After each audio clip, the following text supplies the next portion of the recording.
Welcome to Storytimer at Large, Wendy Patricia Gallagher. Wendy Patricia Gallagher grew up in Griffith, Indiana. She was born on December 7, 1970, to April and Patrick Gallagher. She had a sister named Christine. Her parents had separated by 1987, though. Her father, Patrick, lived at 1709 West Ridge Road. Wendy and her mom and sister lived at 800 North Elmer Street, apartment 87. 16-year-old Wendy Gallagher was a member of the Warriorettes Pom-Pom Squad at Calumet Township High School. She was described as an above-average student and an intellectual who would have made it big in life. She had a normal day at school on October 13th and went home as usual. On Monday, October 13th, 1987, that same day, Christine came home sometime around 7. She baked a frozen pizza and then sat down to eat. She later went to Wendy's room to see if Wendy wanted any pizza. When Christine opened the bedroom door, she found a horrific scene. Wendy had been bound and gagged. She had been sexually assaulted. Someone had slashed her abdomen and her throat had also been cut. Lacerations of the liver and resulting massive blood loss caused her death. Who could have done this? Witnesses in Griffith came forward with information about a suspicious man they had seen. A sketch was created and circulated. The man had dark hair and a mustache, but was otherwise an average-looking white man.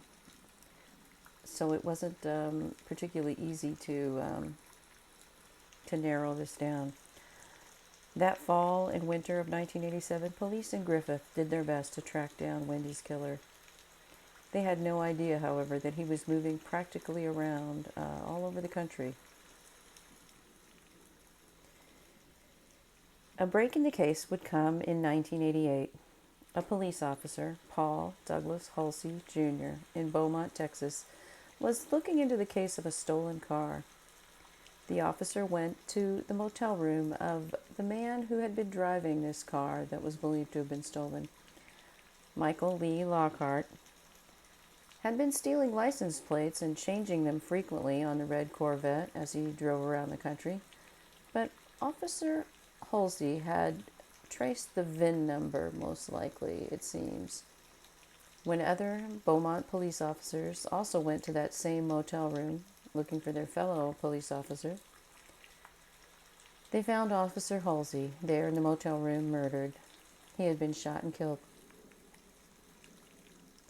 Police in Texas then put out an all-points bulletin for the stolen car and its driver. They were able to track him down and arrest him. The driver of the stolen car was Michael Lee Lockhart. He had been born in 1960 and was originally from Toledo, Ohio. He had served time in the Wyoming State Penitentiary on a conviction for armed robbery, but had been released on December 10, 1986. He then returned to Toledo, where he was arrested for passing bad checks on December 16, 1986. So 6 days after he's released from Wyoming State Penitentiary, he's already committing crimes again. In March of 1987, he was again arrested in Toledo for car theft.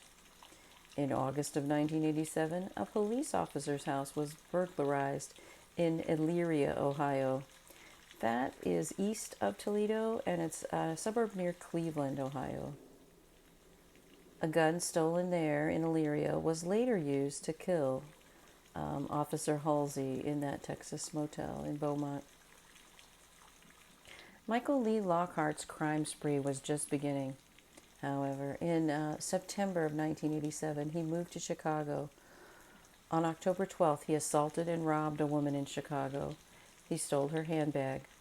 The following day, he knocked on Wendy Gallagher's door in Griffith and asked to use the phone.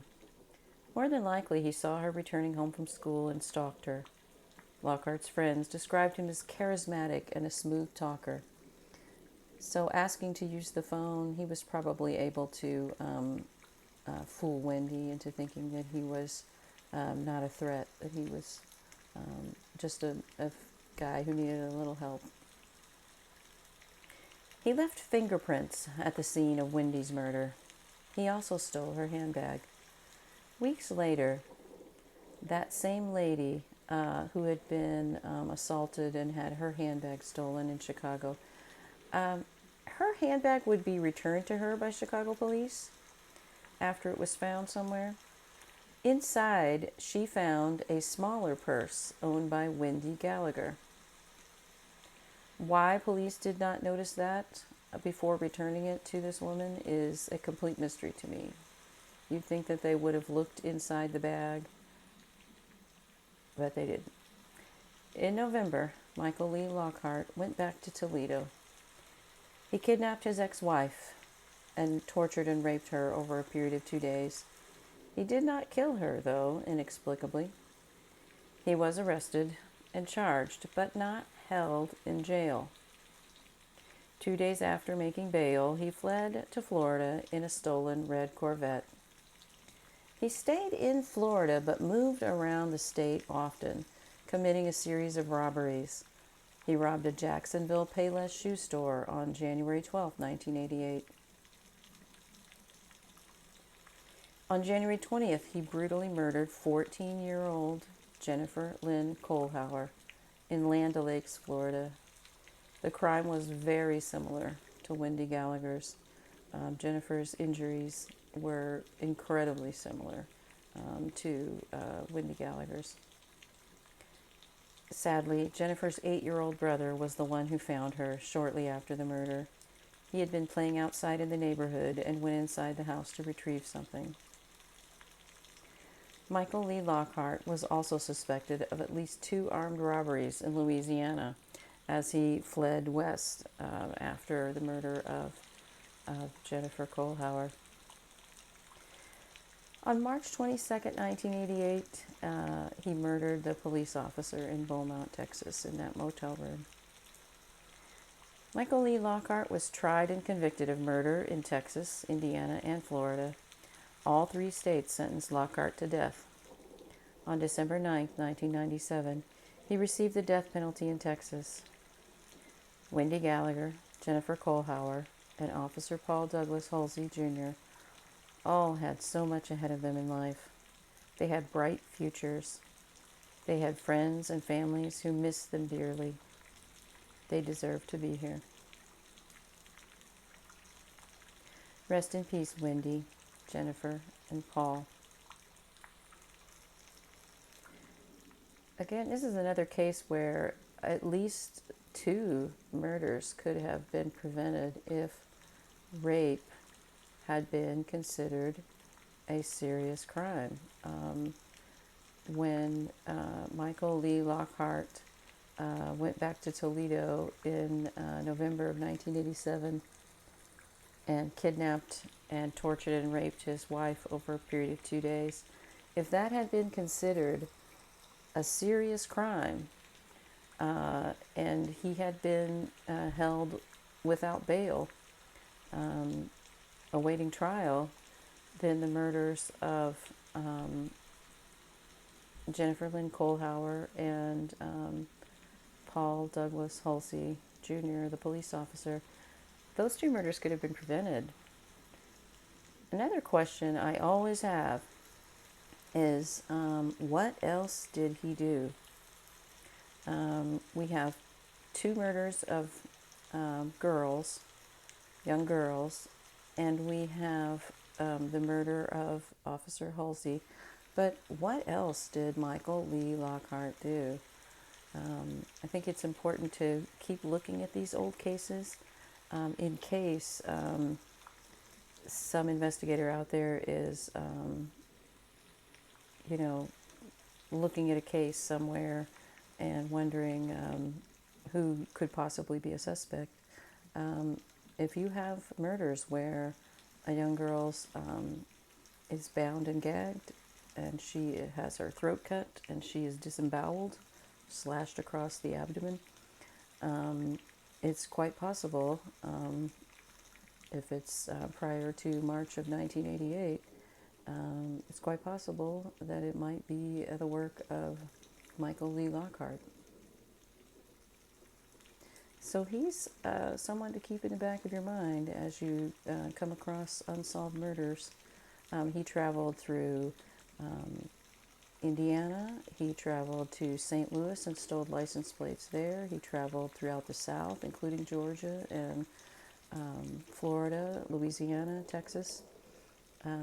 So he's somebody to keep in mind. Rest in peace, Wendy, Jennifer, and Paul. Thanks for listening, and if you are a follower of true crime and you like this content, go ahead and hit that thumbs up button. It doesn't mean that you like murder or you like these horrible things that happen to people, but it means that you like justice, in my opinion. So hit that thumbs up button for justice. This story is all solved, of course, but so many of the videos I make are unsolved cases. So as much as you share videos or